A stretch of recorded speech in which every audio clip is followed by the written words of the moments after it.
ambiente, descendo sobre nós,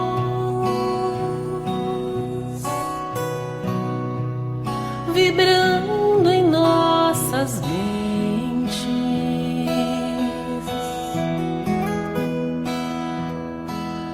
Quanta luz, quando assim em prece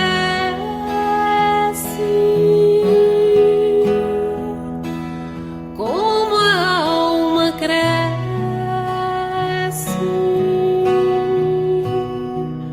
aos olhos de Jesus.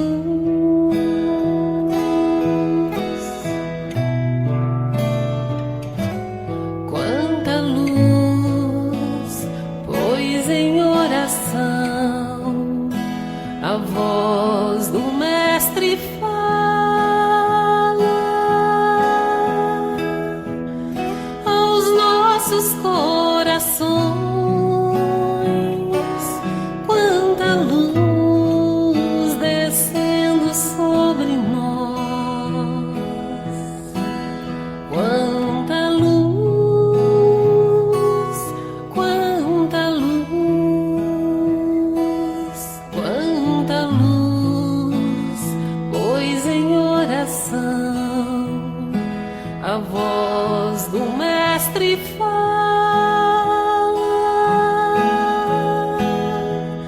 aos nossos corações. Quanta luz descendo sobre nós,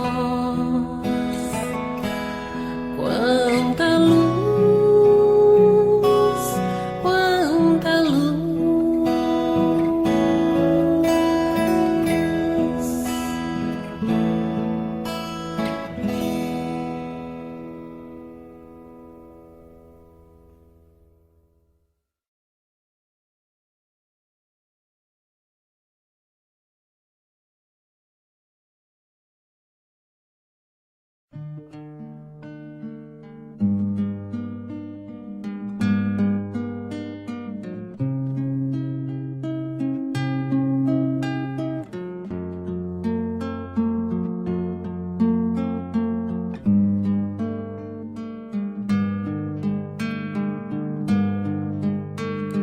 Como estiveres agora, nosso bom Deus te guarde.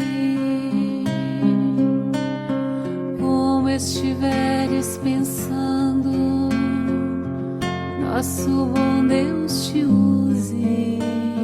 Rede Amigo Espírita, uma ferramenta de união, interação e divulgação do movimento espírita. Acesse www.redeamigoespírita.com.br e confira nosso acervo disponível. Rede Amigo Espírita, divulgando, instruindo e unificando.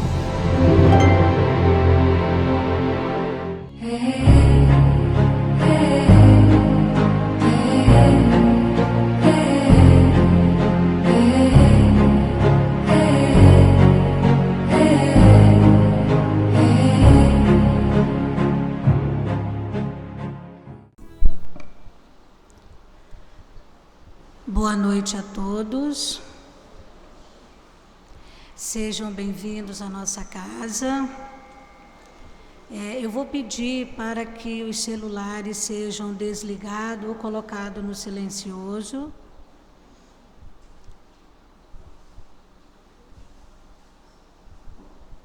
E dizer para vocês que nós teremos hoje, no lugar da leitura, uma apresentação artística. E depois eu vou falar por quê, para que essa apresentação artística, que a nossa querida Sofia vai nos brindar com duas poesias. Uma tem o título de Arco-Íris e a outra Viagem. Então vamos viajar no arco-íris com Sofia.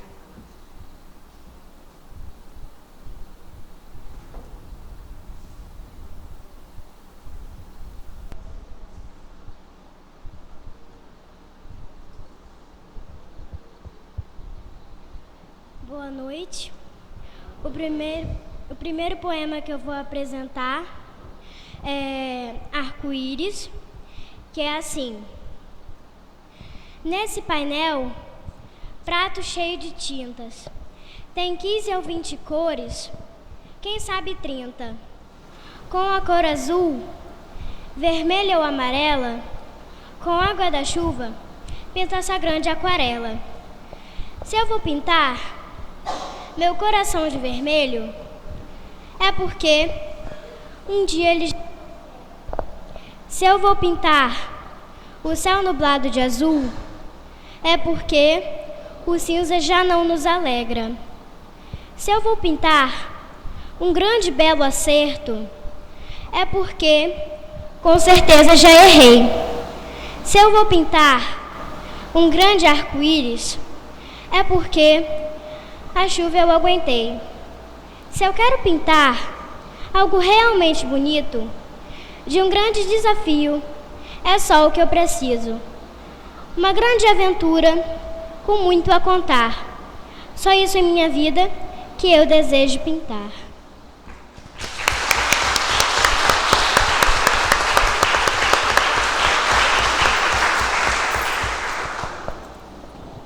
O próximo poema Viagem, e é assim. Um poema, viagem, vai longe para toda direção. Com os meus olhos a reparo, só com um lápis viajo ao coração. O papel vira um mapa e vou seguindo confiante. Nela mando no leme, viagem mais gratificante. Vejo e revejo ainda mais os detalhes, e assim reescrevo e apago os males. Agora estou com um lápis a apontar. Melhor viagem da vida, posso declarar. A única lástima é um fim nela dar.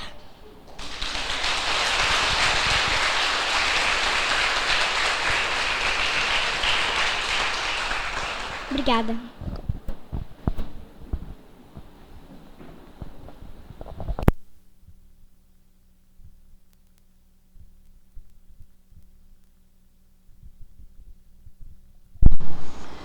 Bom, explicando, nós estamos no mês do DIGE. Todo mês de setembro acontece na casa o mês do DIGE. O que é o DIGE? O DIGE é o Departamento de Infância e Juventude da nossa casa. Mas como é que eu faço para poder participar? Você tem que ter de 0 a 100 anos. A mocidade, a infância. E tudo isso acontece brilhantemente todos os sábados pela manhã, de 9h30 às 10h30. Então temos a mocidade, temos também o ciclo da família. Os pais podem trazer seus filhos e aproveitarem para estudar um pouquinho. Ciclo da família, o ESD, podem escolher. O que não podem é deixar de vir. O que não podem é esquecermos a nossa responsabilidade quanto pais, mães, avós, tios, seja quem for. Se somos tutores, precisamos dar conta, porque teremos um dia que fazermos o quê? A grande pergunta: o que fizeste dos filhos que um dia lhe confiei? E quem fará essa pergunta? Deus, nosso Pai. Então, por que tardar o que podemos aprender com amor? Por que esperar a dor, se é tão fácil semear o amor? Então, fique o convite, e eu espero vê-los aqui no próximo sábado, que vai ser muito bom tê-los aqui. Bom, então agora nós vamos fechar os nossos olhinhos.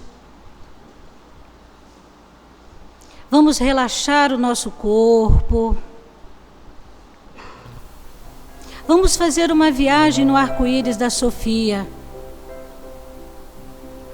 Vamos nos imaginar sentados à beira da praia, numa linda manhã, aonde o sol desponta, vindo trazer o seu calor, trazer a sua luz para nossas vidas. Vamos ver e observar o mar lindo e calmo, adornando a nossa terra. Vamos sentir os pés tocando esta água. E ao mesmo tempo, meus amigos, vamos sentir esse sol sobre nossas cabeças. E esse sol penetra no centro de nossas cabeças, trazendo a harmonia, reconfortando, realinhando, energizando os nossos pontos de força. Nós vamos sentindo o nosso corpo, um arrepio, tomando conta de nós. É a energia do Pai Criador, que vem confortar os nossos corações, acalmar as nossas vidas, e dizendo assim: cada um está no lugar certo, cada um está com a família certa, cada um está com o chefe certo, porque nada foge ao olhar do Pai, porque Ele não erra jamais. Que fiquemos nós com a energia do nosso Pai, do nosso Mestre Jesus, e que essa energia possa nos direcionar sempre ao caminho do bem, fazendo as nossas escolhas, fazendo o que realmente nos comprometendo com o Pai, que quando aqui chegaríamos, faríamos diferente. Então que o Senhor nos ilumine, nos ampare e nos envolva nessa noite. Retornemos às nossas cadeiras, vamos abrindo os nossos olhos, sentindo o nosso corpo e agradecendo a Deus por esta encarnação. Que assim seja. Bem, meus irmãos, nós temos hoje nosso palestrante, o Clóvis, que é da Federação Espírita do Espírito Santo, e ele vai trazer a fala para nós sobre culpa e remorso.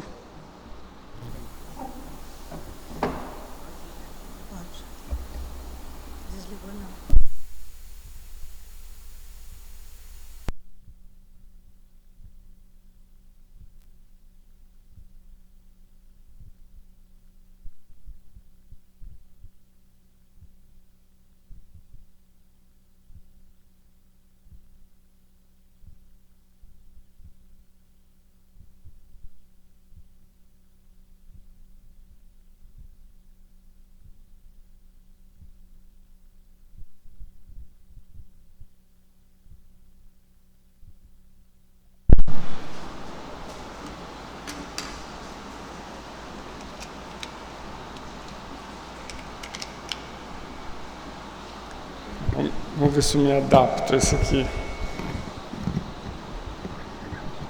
Uma boa noite para todos. É um prazer estar aqui a convite do Departamento de Infância e Juventude da União Espírita Cristã, e num tema que sempre vale a pena refletirmos, pois os sentimentos são usuais, também atuam em nós sobre formas de emoções e muitas vezes nos fazem ter sensações nem sempre agradáveis. E por isso, nessa noite, nos pediram para estar trazendo a reflexão sobre a culpa e o remorso.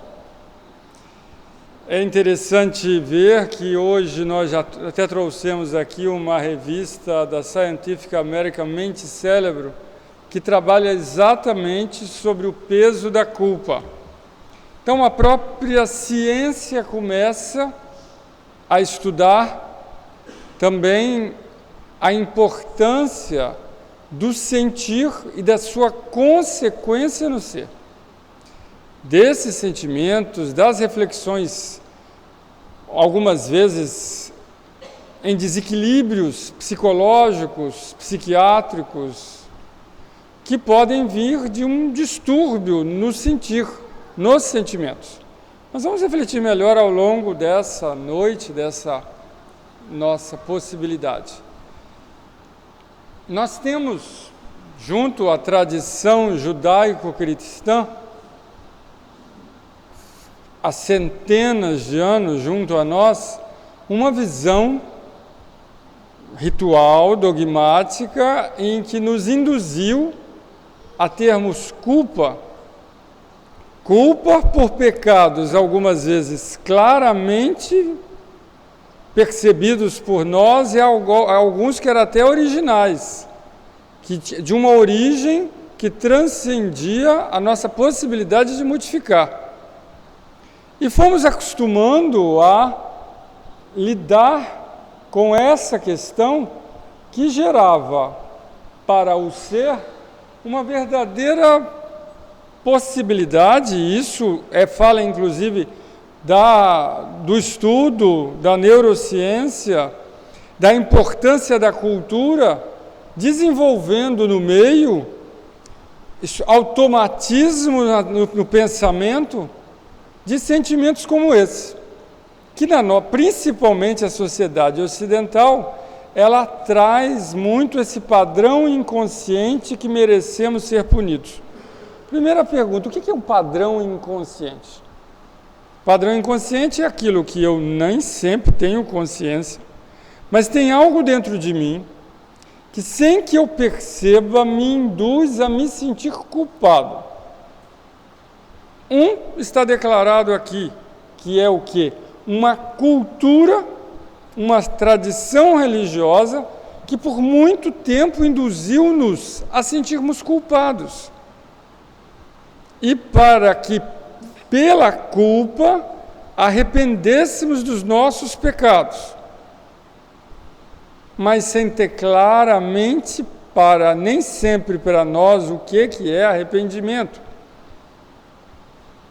E nem sempre arrepender, se eu me arrependo do que eu fiz, eu resolvi o que eu fiz.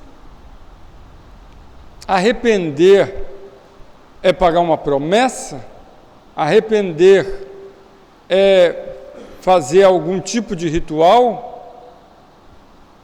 Adianta eu rezar tantas vezes tal ou qual prece, isso me faz não me sentir mais culpados? Eu vou botar várias perguntas aí, que nós com certeza já nos fizemos há muito tempo.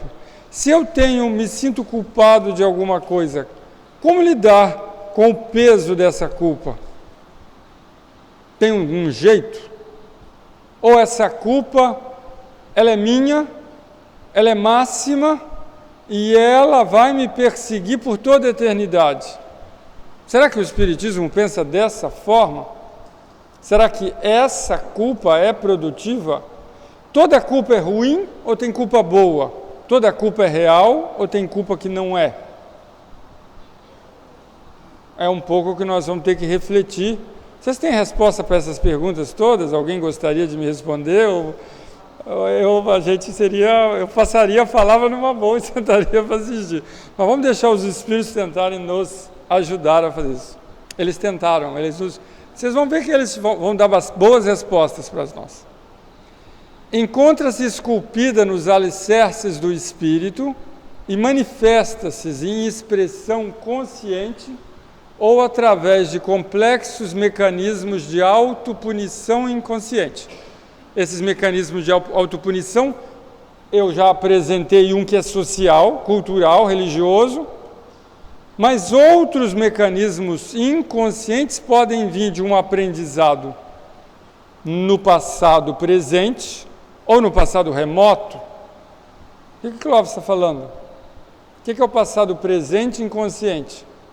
Exemplo, algo que eu vivi na minha infância e que me foi introjetado, que eu nem me recordo mais, mas que eu me sinto mal sem identificar o porquê.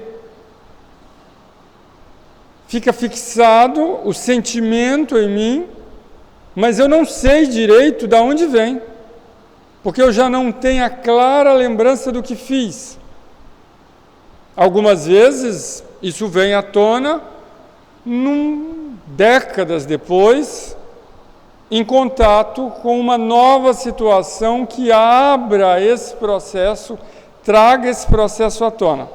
Dando um exemplo de uma culpa, uma culpa inconsciente seria, exemplo, você lidar numa escola com um professor muito rigoroso e o professor vem e fala para o aluno que ele não merece passar porque ele é um péssimo aluno.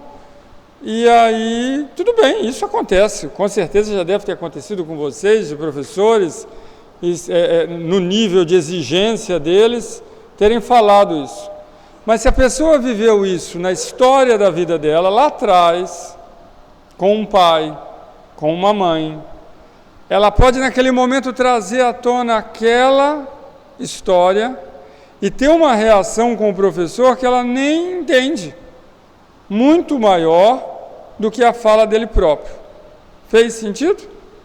Ela pode se sentir mal, porque ela lá atrás não estudava, já aconteceu casos que a gente lida com isso, porque ela tinha fugido da aula e não tinha feito uma prova, porque ela não tinha estudado para a prova e tinha ido mal. Estou pegando um exemplo, mas aquilo as consequências estão fixadas no inconsciente, sem que ela se rememore. Ela tem sensações sem se lembrar de quê. Isso eu falei uma besteira, mas pode ser uma coisa mais séria. Ela ter machucado determinada pessoa, ou alguém ter transferido para ela algo que ela nem sabe que foi transferido. Exemplo, uma coisa mais séria, ela estava brincando com o irmão caiu e se machucou gravemente, e um pai veio e falou: você foi o culpado pela queda do seu irmão. Eram duas crianças pequenas. Na verdade, eles estavam brincando. Mas aquilo, a maneira como a mãe ou o pai ou o adulto transferiu aquele processo para outra criança, ela passa a guardar dentro dela uma sensação de que ela não merece viver bem, porque o irmão sofreu muito, ficou mal. Ou mesmo, pegando a uma questão mais drástica, vamos pegar uma questão complicada, porque infelizmente cada um tem sua prova. Ele estava lá, era uma criança tomando conta de outra criança, a criança caiu na piscina. Isso infelizmente acontece. E se afogou. Mas era uma criança que não tinha a menor maturidade de cuidar da outra. Os adultos que foram o quê? Não tiveram o cuidado devido de deixar uma criança cuidando da outra. Ou de uma criança pegando outra. Eu estou pegando exemplos de sensações e que podem gerar dentro da pessoa uma culpa inconsciente. Também elas podem vir de verdadeiros crimes que a pessoa cometeu, mas tentou esconder de si própria. Não foi descoberto pela sociedade, ou seja, isso ocultos que não foram justiçados, mas a consciência sabe do que ela fez. E ela pode carregar essa ferida na alma por muitos e muitos tempos. Só que nós temos também dentro de nós uma estrutura de memória que traz também culpas de outras existências e de crimes que não cometemos nessa, mas podemos ter cometido em outras. E Clóvis, complicou. Mas como é que é assim? Você pode simplesmente... Não quer dizer que você vai ser punido e penalizado pelo que você fez em outra vida, mas você pode sentir novamente um mal-estar advindo de uma situação semelhante. Está complicado o que eu estou dizendo? Vamos dar um exemplo. Uma pessoa viveu numa existência passada, cometeu um crime.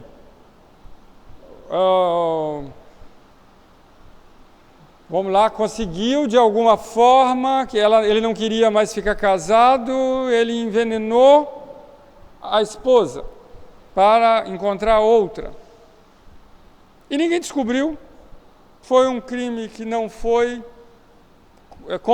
nunca descoberto por ninguém.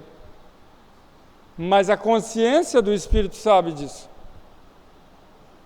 E numa nova existência ele pode reencontrar essa pessoa e ter um sentimento extremamente complicado por ela, que ele não entende, vive uma relação extremamente complexa, como se ele merecesse sofrer, que ele não pudesse confrontá-la, porque é como, e alguns falam, eu me sinto culpado perante essa pessoa e não sei de quê. Isso a espiritualidade nos fala que algumas vezes pode estar vindo do passado próximo ou do passado distante. Vamos continuar. Isso é Joana de Ângeles falando em momentos de consciência. Psicografia de Divaldo. Também nós temos aqui Hamed, na psicografia de Francisco do Espírito Santo Neto, no livro As Dores da Alma. Nossa incapacidade para absorver certos aspectos da vida deve-se a causas situadas na profundeza da nossa consciência, que está em constante aprendizado e ascensão espiritual. Portanto, não devemos nos culpar por fatos negativos do passado, pois tudo o que fizemos estava ao nível de nossa compreensão à época em que eles ocorreram. Essa fala é fantástica. E nós lembramos disso? É difícil, né? Por isso que a gente começou lá com a fala social. O que o espírito de Hamed está nos dizendo aqui? Que nós também temos um problema sério, e isso o meio espírita adora dizer, que quando eu estou sofrendo alguma coisa, as pessoas falam o quê? Eu devo ter sido muito ruim em outra vida, e estou merecendo ser punido agora. Já ouviram falar isso, gente? Todo mundo riu aí, ó. Isso aí é porque eu devo ter tirado pedra da cruz. Eu já ouvi isso muito. E o que Hamed quer nos dizer é o seguinte: se você atirou pedra na cruz, quem você era naquela época? Você tem como saber? Filho de quem? Você viveu qual história? Era 2000 anos atrás. Qual cruz foi? Qual era o meio que você vivia? Você está em condições de julgar aquela personalidade que você foi naquela vida? Façamos uma reflexão. Quando a gente fala isso, nós não estamos sendo cruéis verdugos de nós mesmos? Nós não estamos, na verdade, estão entendendo a autossabotagem? Nós estamos sabendo trabalhar o auto-perdão? Como julgar algo que fomos se hoje nós não somos? Nós temos que analisar o que somos e o que fazemos com a nossa experiência, a nossa existência. Nós podemos até entender, como eu venho falando até agora, os reflexos em sensações e sentimentos em nós. Mas o que fizemos em outra existência, nós vivíamos outra história. E nós tivemos uma chance a mais. Todo mundo, parabéns. Vocês encarnaram todo mundo de novo. Então façamos agora uma nova história. E é isso que Hamed nos fala. Nós não temos como compreender claramente o que vivemos para nos punirmos hoje de algo que nós não fizemos hoje. E a gente podia usar isso também para os fatos do passado de hoje também. E muitas vezes nós queremos nos punir hoje por algo que fizemos na adolescência. Que algo fizemos em momentos que nós não tínhamos a maturidade que temos quando? Hoje. Agora, se nós continuamos imaturos e continuamos recalcitrando no erro, aí nós não conseguimos ouvir Jesus, que cansou de dizer: vá e não peques mais, vá e transforme-se, vá e mude a sua atitude. Então a análise deve ser permanente no hoje, que é onde nós temos condições de viver diferente. Então outro problema na culpa, que é isso que a gente está trabalhando, é quando você tem a culpa porque você esconde de você o que você vive, o que você fez. E aí é a parte que eu estava comentando da culpa inconsciente. Eu posso esconder tanto de mim que eu esqueço até do que eu fiz. E aí se transforma em sombra, como dizia Jung e a própria Joana. E passa a me acompanhar sem que eu sequer saiba o que é mais. Mas ela não deixa de existir.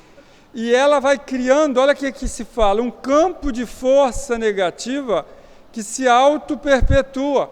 Por quê? Porque se eu não olho o meu padrão repetitivo de comportamento, ele vai parar de existir? Não. Eu só consigo mudar determinada atitude, determinado comportamento, se eu observar ele se manifestando. Eu posso, inclusive, olhar para trás e perceber desde quando ele vem, perfeitamente. Eu posso olhar para o passado. Não adianta eu me culpar no passado e nada fazer com isso. Olhar eu devo, posso e devo, para perceber se o comportamento está se auto-perpetuando e se está me fazendo me fixar na repetição da atitude. Porque o que também é dito nessa revista, nessa reportagem, é que em alguns momentos é também necessário culpa. Porque aquele que não tem nenhum tipo de culpa, entendendo aí a culpa como consequência dos seus atos para consigo e para com os outros, nós chamamos também nesta área de psicopatia. Porque o psicopata é aquele que fere e muitas vezes, em algumas psicopatias, não sente remorso, nem culpa, nem arrependimento. Então, como todo e qualquer sentimento, o complicado é a maneira de vivenciá-lo. Se eu também não olhar para trás e não perceber o que eu estou sentindo, eu não tenho como lidar com o processo. Se eu também me punir por uma culpa que eu não olho, eu fico fixada naquela situação. Eu não caminho. E aí eu vou para essa autossabotagem e me manter no mesmo local, no mesmo lugar. Uma obra que todo mundo teme, mas uma obra importante, fala sobre remorso, que se chama Evolução em Dois Mundos. Todo mundo fala é muito difícil, mas tem muitas partes muito interessantes nessa obra de André Luiz. E trouxemos uma que fala do remorso. A recordação dessa ou daquela falta grave, mormente daquelas que jazem recalcadas no espíritos, traduzindo, que estão dentro da nossa memória espiritual, sem que o desabafo e a corrigenda funcionem como válvula de alívios às chagas ocultas do arrependimento, ou seja, se eu não desabafo, eu não fiz o quê? Eu não falei. Nós estamos falando, é aquilo que eu não quero olhar. E sem corrigenda é porque eu também não fiz o quê? Corrigenda é o quê, gente? Se corrigir, mudar a atitude. Então, eu não falei, fiquei com aquilo preso em mim, não me corrigiu a atitude que eu estava fazendo e não me... e aí é fácil se arrepender? Então, eu não me alivio as chagas ocultas do arrependimento e crio na mente um estado anômalo que podemos classificar como zona de remorso, em torno do qual a onda viva e contínua do pensamento passa a enovelar-se em circuito fechado sobre si mesma, com reflexo permanente na parte do veículo fisiopsicossomático ligado à lembrança das pessoas e circunstâncias associadas ao erro de nossa autoria. Pode parecer difícil, mas não é. O que ele quis dizer aí? Eu dei um exemplo, eu cometi determinada atitude no passado. Olhando ou não, eu posso ficar fixado à cena. E sempre que eu tiver contato com pessoas ou com cenas semelhantes àquela, eu ciclo, eu entro nessa área do remorso e fico enovelando em circuito fechado sobre si mesmo. Então, eu começo a ter um pensamento repetitivo de quê? Culpa. Que pode gerar o quê? Depressão. Pode gerar o quê? Tristeza. Pode gerar o quê? Baixa estima. Pode gerar o quê? Inúmeros estados que ele chama de quê? Anômalos. Anômalos vem de quê? Anormais. Você começa a não entender o que está acontecendo com você, porque você não consegue sair dessa zona de remorso. E algumas vezes, como você recalcou, o que é recalcar? Um recalcado é aquele que tem um monte de coisa, o quê? Guardado em si, e que não conseguiu fazer o que com ela? Falar. Está difícil todo mundo entender a Evolução em Dois Mundos? Você vê que é um livro fácil, a gente pode estudar mais. Não é tão difícil, ele usa os termos, esse veículo fisiopsicossomático quer dizer o quê?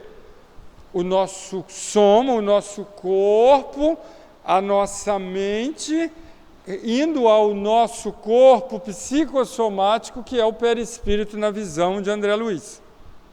Então, uma questão dessa atua no perispírito, no corpo e na mente, que é a fração do perispírito que gera o pensamento.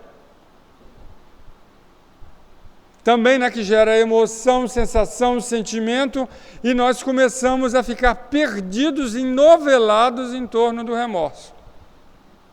E nem sempre, vocês entenderam que sabemos de que nós temos culpa? Porque ele pode estar recalcado. Vamos lá. Esse é o remorso. E assim, na mesma obra, que o remorso provoca distonias.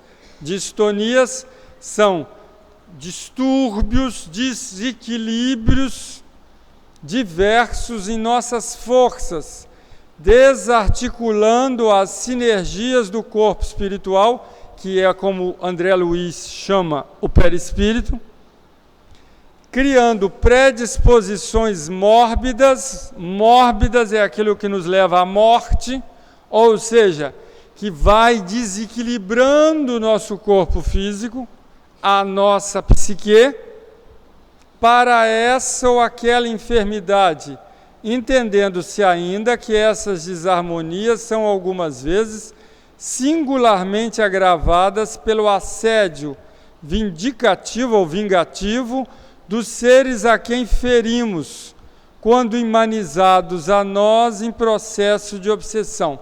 Tem um termo bem interessante, imanizados, vem de quê? Ima. Então, porque quem acaba atraindo na zona de remorso? Nós mesmos. Porque se nós estamos nos culpando de algo, nós favorecemos aqueles que querem ser verdugo e aproveitar da nossa debilidade para ir nos cobrar mais ainda. Está fazendo sentido a todos? E aí eles aproveitam essa oportunidade para nos cobrar.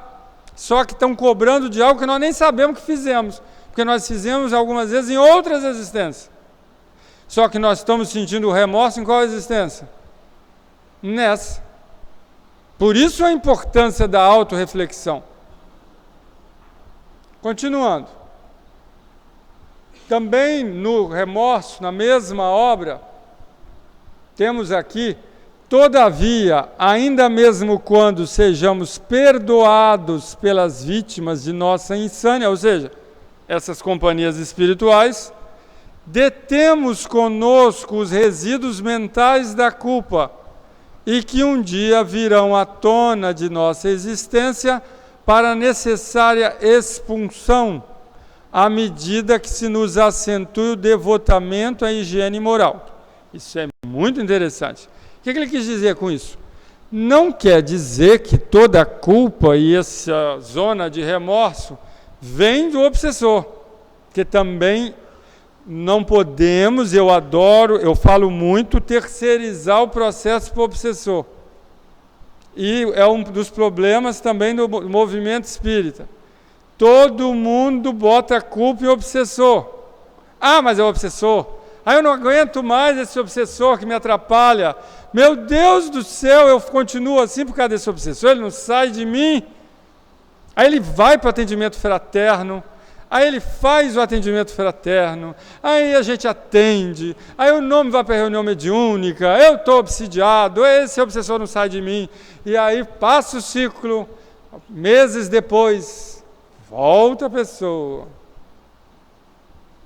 Estão conseguindo? Porque ainda tem resíduos dela própria. Se ela não transmutar o que sente, ela vai passar o resto da existência no atendimento fraterno. Porque, na verdade, ela quer milagre e não fraternidade.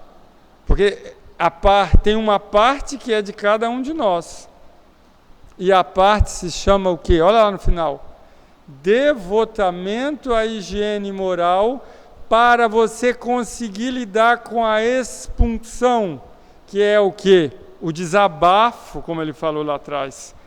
Colocar para fora aquilo que está preso e ter aí, então, consciência desperta para lidar com o conteúdo do que fez e mudar.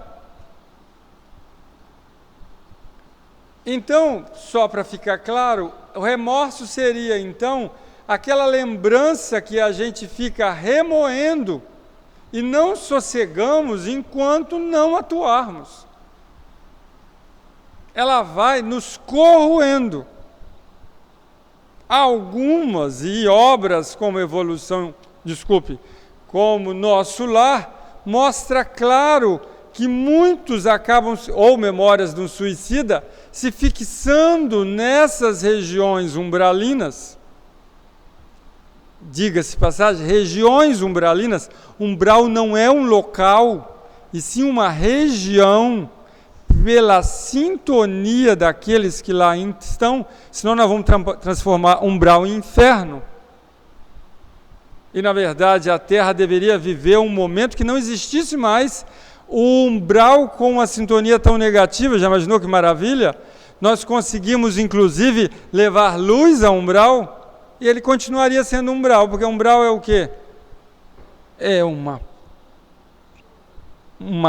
passagem entre a Terra para uma outra. Ela pode viver um dia numa condição, essa passagem melhor do que é hoje, desde que nós trabalhemos cada vez mais os nossos condicionamentos morais. Também o remorso é quando ficamos arrependidos e envergonhados pelos atos do passado. Aí nós trouxemos a vergonha, porque a vergonha é um tipo de culpa em que eu temo o que na vergonha? O olhar do outro. Eu me envergonho perante o outro. No arrependimento, algumas vezes, é perante o que eu fiz. E, de novo, não adianta eu ter vergonha ou me arrepender se eu não fizer o quê? Mais uma vez, alterar o meu processo. E o remorso, olha essa frase que interessante. O remorso e a culpa são o arrependimento que adoeceu. Está começando a fazer sentido? Porque se a culpa, isso é a culpa falsa, ou a culpa inconsciente, ou a culpa não trabalhada, e não foi isso que os Espíritos falaram? Que você fica fixada no remorso, ou que você pode entrar num ciclo no remorso, ou ter a culpa gerando distonia, desequilíbrio, doenças. Então, é o arrependimento que adoeceu, porque você não mudou nada a partir desse arrependimento. Você não alterou o seu processo. Na obra Dores da Alma, ele também tem uma passagem que é fantástica em outro sentido, que é muito necessário. Outro problema sério, muitas vezes, nas relações familiares. Nós estamos aqui falando de Digi. Procuremos não distorcer as mensagens do Cristo sobre o amor ao próximo, visto que o auxílio real entre as criaturas está alicerçado nas trocas benéficas. Trocas benéficas. Repetindo, trocas benéficas. Mais uma vez, trocas. O gravador aqui, ele teve um problema e repetiu 3 vezes. A que todos nós somos convocados a realizar, mas devemos aprender que quando não dá e quando não executar tarefas, da responsabilidade de outras pessoas, pois isso também faz parte da lei do amor. E algumas vezes, fazer o bem é não fazer. Clóvis, você pegou pesado. Eu não, Hamed. Eu algumas vezes falo, eu trago para não dizer que sou, mas eu falo muito isso. Tem muitas mães e pais que têm dificuldade em usar uma palavrinha. Não. Porque é muito mais fácil, algumas vezes, dizer o quê? Sim. Porque aí o filho para de aborrecer, de chorar, de ficar no nosso pé. E no não, principalmente explicando, principalmente tentando educar para a vida o seu filho, por mais que dê trabalho, você está colocando limites e bordas ao desejo dele e diminuindo o risco dele se frustrar, sentir o vazio, se sentir desprotegido perante a sociedade, que cobra, evidentemente, o preço. Só que aí a gente ainda acha que amor ao próximo é fazer tudo que o outro quer. Não, isso é submissão ao próximo. O amor é fazer aquilo que é necessário no papel em que estamos perante o outro. Só que amar dá muito mais trabalho, muitas vezes, do que simplesmente se submeter ao outro. Concordam comigo ou o Hamed está errado e o que a gente está falando está errado? E isso é ou não é um problema nosso? Nas famílias do século XXI? E por isso que as pessoas, muitas vezes, na frustração, não sabem lidar com elas. Nós não estamos acostumando os nossos filhos a lidar com frustração. Eles têm as coisas fáceis demais. E é por isso que é uma passagem incrível que Hamed traz. Porque é muito tênue esse lidar com o que é amor. De novo, apenas como uma maneira de deixar claro, existem então culpas falsas, que nós vamos trazer outros tipos de culpas falsas, que vocês vão conhecer elas. Perfeccionismo, moralismo, rigor e autocondenação. Algumas pessoas chegam a ter uma coisa chamada transtorno obsessivo compulsivo. Eles são de tamanho rigor, de tamanho perfeccionismo, que a vida dessas pessoas, vocês já devem ter visto na televisão, já saiu lá no Fantástico, agora já se apresentou-se o que é um toque, ele é chamado hoje vulgarmente de toque. É quando uma pessoa ela fica tão fixada em que tudo ela acha que ela vai ser punida. Se ela não lavar a mão, ela vai ser punida, ela vai pegar uma doença, que Deus vai a punir, que Deus vai fazer algo com ela, que Deus vai estar perseguindo ela, e as pessoas começam a viver muitos entram em síndrome de pânico, perdendo um completo controle sobre a mente, temendo nessas falsas culpas, que algumas vezes vêm do passado próximo ou do passado remoto. Aí eu lembro do que nós já refletimos aqui, de muito daquilo que não foi trabalhado pelo próprio Espírito ao longo das existências. Não foi feito a higiene moral, como citado por André Luiz. também essa falsa perfeição, quando colocado acima de tudo, é altamente destrutiva para consigo, que eu estava falando até agora, e para quem também? Para com os outros. Porque aí eu uso também algo que eu não resolvi em mim para começar a prejudicar, a perturbar, a atuar naqueles que estão comigo, transformando a vida dos outros também num monte de problema.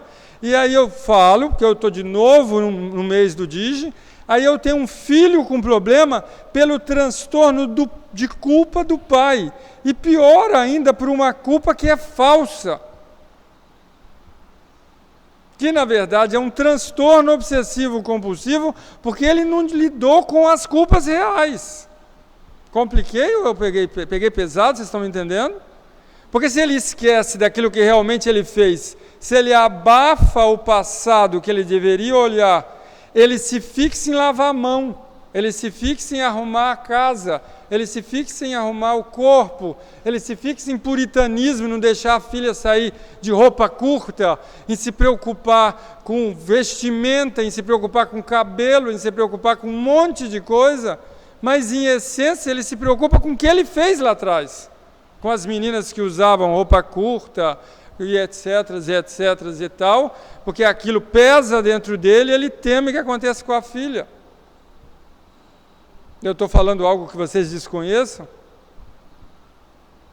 Então, tudo isso nós vemos nas doenças, nos distúrbios e que a espiritualidade. Existem as reais, por outro lado, que é aquelas que nós temos que ter coragem e humildade de reconhecer e aceitar calmamente. Nem sempre é tão simples. Por isso que nós já encarnamos o quê? Inúmeras existências. E continuamos preferindo carregar o quê? Culpa. Porque, como eu disse, dizer não é difícil. E dizer não para quem também é difícil? Para nós próprios, para as nossas imperfeições. E assim temos flexibilidade de aceitar nossas sombras como um fato que elas são, aceitar nossas culpas reais e repará-las. Nossos aspectos negativos precisam ser aceitos, perdoados e vistos no contexto de toda a personalidade, mas não devem ser tolerados. O que é isso? Eu devo aceitar, sim, eu tenho que aceitar que eu tenho uma imperfeição. Eu tenho que aceitar que eu fiz algo e que ainda permanece no meu sistema. Que eu ainda não me livrei de determinadas atitudes repetitivas em mim. Mas para isso eu tenho que ter humildade, porque no orgulho eu vou querer esconder de quem? Do outro e muitas vezes de quem também? De mim mesmo. Eu também tenho que ter, por isso que aqui atrás está, eu também tenho que ter coragem, porque é fácil lidar com aquilo que nos fere, que está em nós mesmos, ou é muito mais fácil olhar para a casa do vizinho? Eu gosto sempre de dizer, vocês querem reconhecer quais são os seus problemas? Comecem a ver o que você julga no outro. Geralmente, aquilo que te perturba no outro é o que você tem dificuldade em você. É a dificuldade de enfrentar as suas culpas reais. E aí você projeta em alguém. Então, muitas vezes, se você acusa alguém, todo mundo você acha que é egoísta, tome cuidado. É porque você quer que alguém faça algo por você. Então, quem que acaba sendo egoísta? Você. Se você acha que todo mundo é muito intolerante, é porque você tem dificuldade de tolerar o desejo de quem? As ideias de quem? Do outro. Então, cuidado. Sua tolerância está baixa. E assim por diante. Temos que admitir o que está de fato errado e precisa ser mudado. Então, finalizando a nossa fala, entendemos o quê? Que culpa e remorso estão conosco há séculos, como um mecanismo repetitivo que pode dominar a nossa vida, destruir o nosso equilíbrio psíquico e, inclusive, trazer consequências físicas.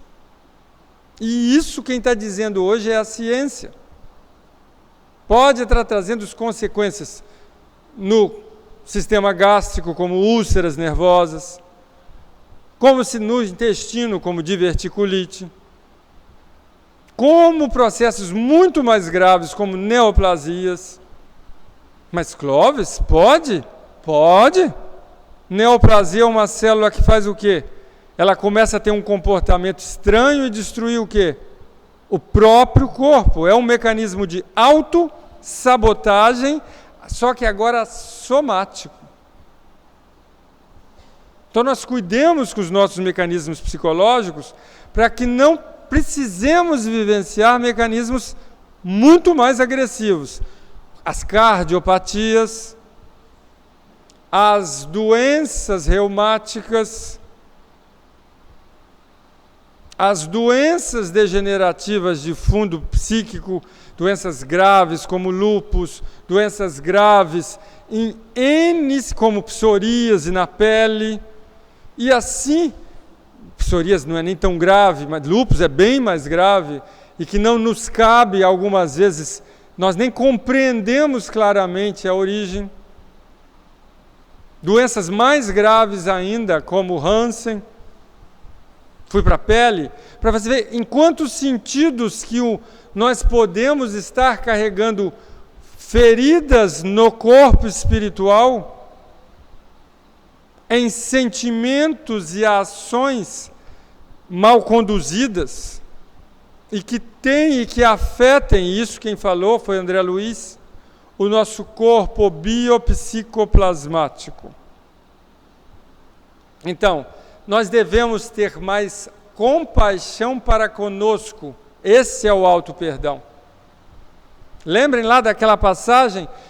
Nós temos que entender, o passado é importante para observarmos as nossas atitudes no presente, e não para nos punirmos. Nos cabe olhar no passado para entendermos os mecanismos que ainda repetem um sentimento ou um comportamento ainda hoje. E buscarmos mudança, e buscarmos reconhecimento do que está acontecendo. Mas sem sermos os nossos verdugos, os nossos cruéis julgadores. Se abraçar, acolher, fazer companhia, eu sempre gosto de dizer, sejamos a nossa melhor companhia. Esse é um problema sério também, e por isso muitos de nós sentimos vazio, porque quando eu não estou bem comigo, eu muitas vezes preciso de quem? Do outro? Concordam comigo? Eu tenho dificuldade em fazer isso, em estar bem comigo mesmo, em me acolher, em entender que eu sou um ser em construção permanente. E que cada um de nós tem o direito de ter a sua condição de caminhar, e por isso não nos cabe julgar os semelhantes. Já é difícil nos julgar, nos analisar, quiçá o outro. Podemos educá-los, incentivá-los, apoiá-los, mas a tarefa é pessoal, mesmo sendo eles nossos filhos. Porque, como diz aquela capa daquela obra, nossos filhos são espíritos. E eles trazem a sua própria carga a serem trabalhada. Não ficar na censura introjetada que te acusa de ter cometido um erro irreparável. Nenhum erro é irreparável se nós trabalharmos no arrependimento em, de alguma forma, minimizarmos o nosso ato em nós e no objeto em que nós sentimos que falhamos. E a reparação, então, esse ato de reparar, essa ação de reparar, primeiro nós temos que perceber o que aconteceu, observar o que fizemos. Como eu posso reparar se eu não sei nem o que eu fiz? Se eu não quero admitir aonde está a minha culpa real? Se eu não consigo olhar verdadeiramente em que eu posso mudar? Em que eu posso fazer algo a respeito? Em que eu posso superar? Isso está na mesma obra que eu citei lá no início, de Joana de Ângeles, Momentos de Consciência. A culpa deve ser superada mediante ações positivas, reabilitadoras, que resultarão dos pensamentos íntimos enobrecedores. Então eu preciso o quê? Mudar a minha ação para assim me reabilitar e alterando o meu pensamento. Porque eu não consigo alterar meu pensamento, senão ele passa a ser fictício. Eu estou usando uma máscara para mim mesmo. É a ação que é a maneira que eu provo, até para mim, que eu mudei o meu comportamento. Quando eu começo a agir de uma forma o quê? Diferente. Dizer que eu vou mudar na segunda-feira não resolve. Ou no mês que vem, ou no próximo ano. O ato tem que ser feito. Porque senão, se eu não tenho uma ação positiva, eu fico na vontade. Mas eu não a transformo. E aí eu não consigo reparar e aliviar a culpa real. Também na questão 1000 do livro dos Espíritos, tem lá, já desde esta vida, poderemos ir resgatando as nossas faltas? O que vocês acham depois disso tudo? Eu acho que ninguém tem dúvida, né? E é exatamente, sim, só que o que ele complementa? Reparando-as. Então, se você quer resgatar as faltas, não é se punir pelo que você fez lá na cruz. É mudando a sua história quando? Hoje. Reparando. Você não vai poder reparar lá na cruz. Pode reparar lá? Mas você pode mudar aqui, não pode? Então faça aqui aquilo que você já não pode fazer mais lá. E não se culpe de algo que você não terá como mudar. Só por meio do bem se repara o mal, ou seja, da ação positiva. Agora, cuidado com o que é bem. Porque Hamed nos trouxe aqui um questionamento até do que nós chamamos de bem. Que algumas vezes o que nós chamamos que é bem não é tão bem assim. E a reparação. Não, do bem se repara, só por meio do bem se repara o mal. E a reparação nenhum mérito apresenta se não atinge o homem nem no seu orgulho, nem nos seus interesses materiais. Porque se eu reparo apenas para ser visto pelo outro, eu não fiz para mudar quem? A mim mesmo. Então eu verdadeiramente me reparei? Não. Eu fiz para que o outro me considerasse agora bem. Por isso que não adianta, falo por mim, estar aqui falando de culpa, se isso não me servir também como reflexão nas minhas próprias atitudes. Eu não estou em condição melhor do que ninguém daqui por falar nisso. Muito pelo contrário. Mais responsável eu ainda sou. Porque se eu estudei antes, fico responsável, ou pelo menos no mínimo igual. Mas o fato de estudarmos e de sabermos apenas nos dá a condição de agirmos, e nada além disso. Porque senão eu fico achando que eu entendo tudo, que eu faço tudo, mas isso eu tenho que mudar a partir disso. Terminando, que vou terminar 1 minuto só depois, eu não vou sentir culpado então. Então o Cristo, ele nos ensinou, eu não vim chamar justos, mas pecadores ao arrependimento. É fantástico a fala do Cristo. Está lá em Lucas, capítulo 5, versículo 32. Eu não vim chamar justos, mas pecadores ao arrependimento. Por isso que ele nos chama quando? sempre. E por isso que ele disse, muito bem dito, eu sou o caminho, a verdade e a vida, e ninguém vai ao Pai senão por mim. Se não seguir este caminho, se não viver esta história, se não trabalhar a sua mudança, a sua reforma atitudinal, não mexer verdadeiramente com tudo que ele possa ter feito no passado, se arrependendo e sendo um homem de bem, que é isso que importa, e foi isso que ele exaustivamente nos pregou em todos os seus evangelhos. Vá e não peques mais. Deixo com ele essa fala para todos nós mudarmos a nossa atitude, sermos mais complacentes com os outros, termos compaixão para conosco, mas não tolerarmos ainda mais as nossas imperfeições que carregamos ainda e mais séculos e séculos. Para as nossas imperfeições, precisamos amadurecer para verdadeiramente carregá-las como nossa cruz e não se preocupar se atiramos na pedra da cruz do outro. Importa é olharmos a nossa pessoal. E a nossa cruz é tudo aquilo que ainda não conseguimos lidar em nós mesmos.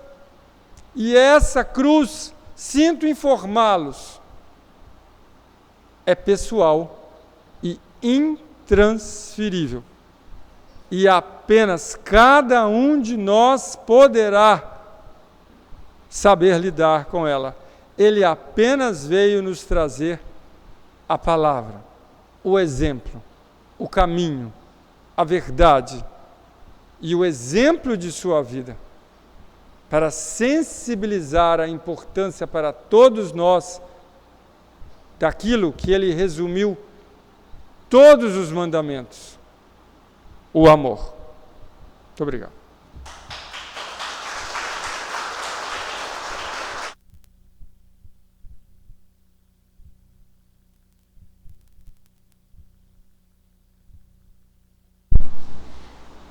Bem, Clóvis, legal, hein? Muito obrigada pela sua presença, seja bem-vindo a essa casa que te ama tanto, viu?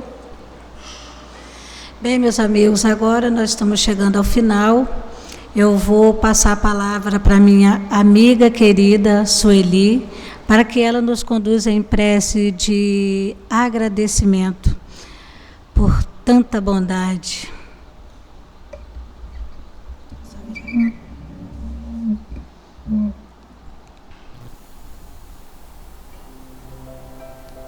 Pai amoroso, estamos todos com o coração com um único sentimento de gratidão. Gratidão por tanto amor, pelo carinho da espera, do nosso amadurecimento, do nosso fortalecimento.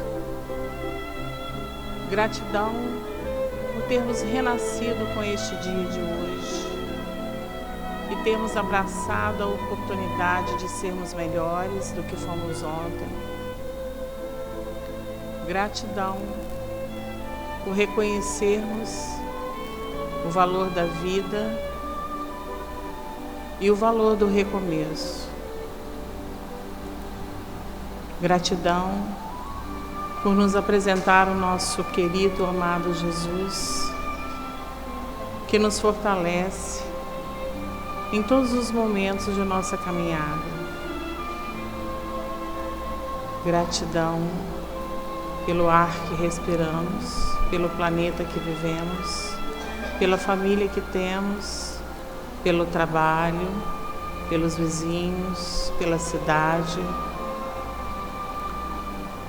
Nosso muito obrigada, Pai amado, Jesus querido. Que possamos, com este sentimento de gratidão, a tudo e a todos que nos cercam, nos conduzir aos nossos lares ou aonde quer que ainda tenhamos que ir. Obrigada mais uma vez, Pai amoroso, se conosco, hoje e por toda a eternidade. Graças a Deus.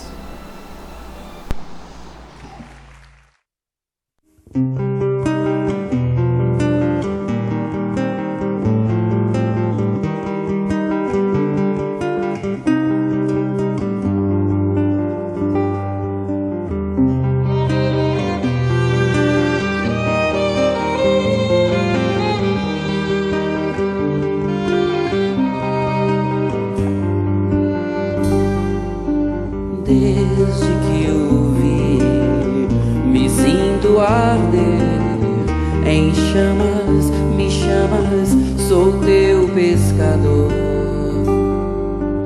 Vi tuas puras branduras na voz e um sol de ternura rompendo o Tabor.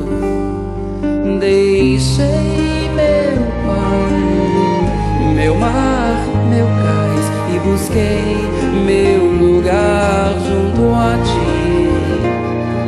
O amor demais me fez capaz de curar em teu nome a mim. Filho do trovão, deita tua cabeça sobre mim. Mãe Maria, eis teu filho ao lado da cruz. Sou apenas João, o trovão apacentado. Testemunharei por ti, seja onde for. Não te queimarás no óleo que ferver por mim, Pois tu viverás pra contar o presente e o futuro aos homens. Chamas e chamas, chamas me chamas, chamas e chamas, chamas me chamas.